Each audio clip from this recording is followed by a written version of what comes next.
Hey guys, hope everyone's well. It's your boy A.S.A.P back again with another part 2 of I really struggled to get the title in because I had such a long title talking about my plans for the future and things like that. But I hope I've not left this too late to it's like 1:30 in the morning here, so I'm hoping I'm not going to be too tired in the morning. But hopefully if I have positive thoughts I can push myself to get out of bed early somehow. But might as well go for it now, but hopefully I won't be too tired to do at least a half decent job. So as I hope everyone's well out there, peace and love and all that jazz. But anyway, carrying on with from my first video, I hope to continue this list from points 11 to 20. So hopefully someone out there will enjoy it, and thanks in advance for any support. So getting on to the list, because I don't want the video to be too long. I managed somehow to keep the last one under 10 minutes, so hopefully I'll stick to that. Number 11, I hope to find ways for people to share new and innovative ideas to support and empower people across Asia, and also like especially inventors, ideas people, business people, people start their own businesses and all sorts of projects across Asia, especially inventors, and helping people to turn their life around, and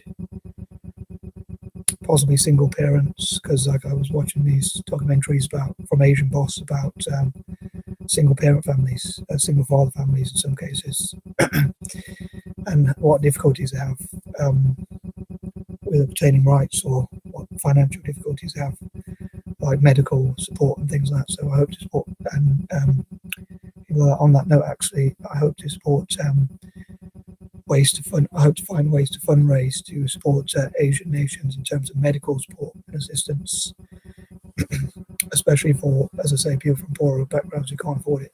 I mean, here in the UK, we have like the NHS, which supports people who can't afford healthcare, but I have the dilemma that I'm not a huge fan of taxes or forcing people to do things they don't want to do. So I think it'd be great. It would be sort of a great balance between finding ways to fundraise so that poorer people can get medical healthcare, but it's not forced. So none of my stuff that I want to do is like, none of the stuff I want to force people to do. So I want it to be people who want to support Asia, and I wish to encourage people to do that, but not to force it. My voice feels like it's not very clear, but I hope people can hear what I'm saying.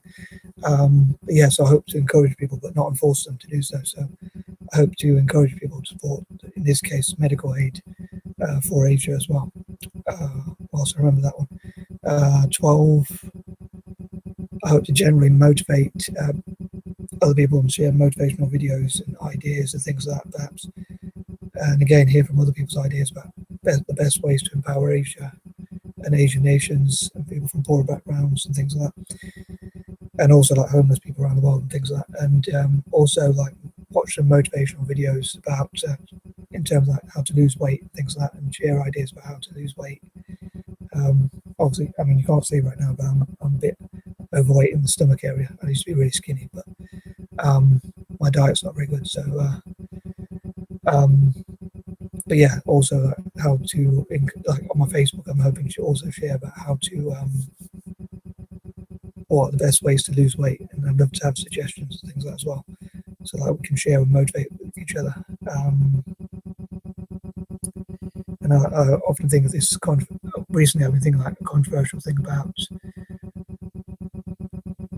I think this is very humbling, but it's also very empowering, which is that some people might not like this, but so I hope I don't offend anyone out there, as I often say, but I think, in my opinion anyway, so please don't shoot the messenger, but our wealth or our health are really things that we are more accountable for than we think. So a lot of people think that it's beyond their circumstances are beyond their control, but I think in a lot of cases in life, especially in the West, where we have so many opportunities, if we're overweight or we're tired all the time, or we are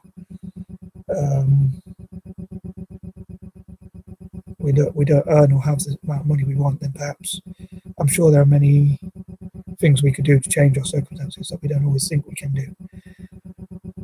So I think that's humbling, but it's also very empowering, because in a way it's like challenging. It's like it's easier to blame the government or society, but if we take accountability when we have to say that we're at fault for being overweight or not having much wealth. That's a very controversial one to say, so I hope I don't offend any socialists or communists or people like that out there, but I could be wrong, but that's my opinion of it. And I mean, I'm not wealthy or in great shape myself, but I think sometimes we have to look in the mirror and take accountability. But I think it's quite empowering to think, forget about the government or society or whatever else, that I can actually change those things by doing more exercise or eating better or having more water or things like that. And my wealth I can sort of change if I wanted to, but it's something that I have to want to do and not make excuses. Or if I get other people to get things for me or do things for me, then maybe that's not a great way to lose weight. So I only hope that made sense. It's not really supposed to be a rant, but it's just like a thought of mine. So I'd love to know what people think about that. And hopefully they won't get too much hate from it. But as I say, I never want to offend people, but I do want to be as honest as possible. Number 13, I hope to hear from more about Asians, scary urban legends or creepypastas, as they're called nowadays, or scary stories or movies, horror movies and all sorts of things from Asia.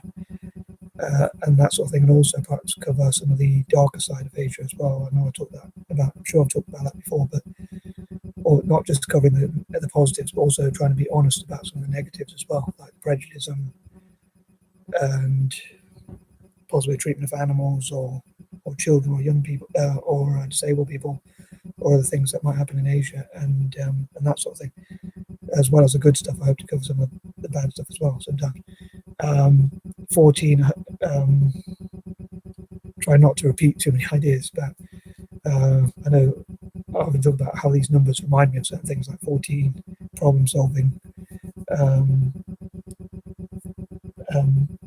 But on that note, it's something I forgot to mention in point 9. I hope to go through my paperworks and put them in the best possible order and sort of motivate myself to do that. 15, I really hope that some people from Asia or Asian backgrounds will talk about their aspirations and comment in the comment section about any questions they have or any comments they have, like what makes them proud to be from Asia and what things they would love to change and things like that, or just general opinions. So I hope eventually people from Asian backgrounds will all comment on that area, or in the comment section generally on any of their thoughts. 16, again, I hope to hear from lots of stories from Asia and especially success stories and things that motivate people and things like that. 17, I hope to look into what sort of strengths dyslexic people can have that can empower Asia. And I know I planned a lot of these things technically yesterday or before. I didn't quite get around to them, so I'm hoping to share things about dyslexia and that sort of thing with Asian YouTubers or Asian news channels and things like that. So I hope that will change the perception of dyslexia and how empowering dyslexic people can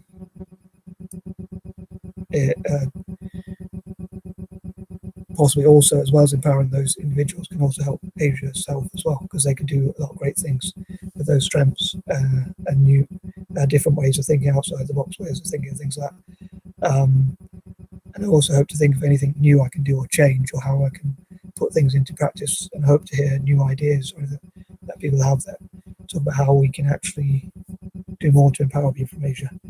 18, I hope for people from Asia to share positive affirmations, or basically to share positive affirmations with people from Asia, to find some and share them with people from Asia and all that sort of stuff. And also, as I say, what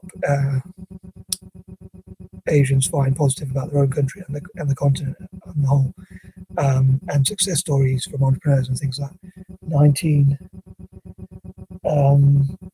I know I talk mostly about Asia at the moment, but I still hope to support Africa in technology as well. So I hope to share every now and then. I hope to still share some ideas about how Africans can continue to develop their skills in technology during this lockdown and during the coronavirus situation, so they make the most of this situation and in isolation work on their projects about technology and how to advance African technology and how people from Asia can help them as well. And 20, I hope to do as many things as I can with with the time I have. Unfortunately, I know there's only 24 hours in a day, and I always try and take on too much. But I hope to get as much as I can done, and hopefully by the time I finish with these ideas, I've helped Asia as much as possible. As ever, I'd love to hear what you think. So if this video is a bit long, I went a bit over what I planned, but and I hope my voice is clear. It feels like I'm losing my voice a bit, but anywho, I think that covers everything. Peace and love.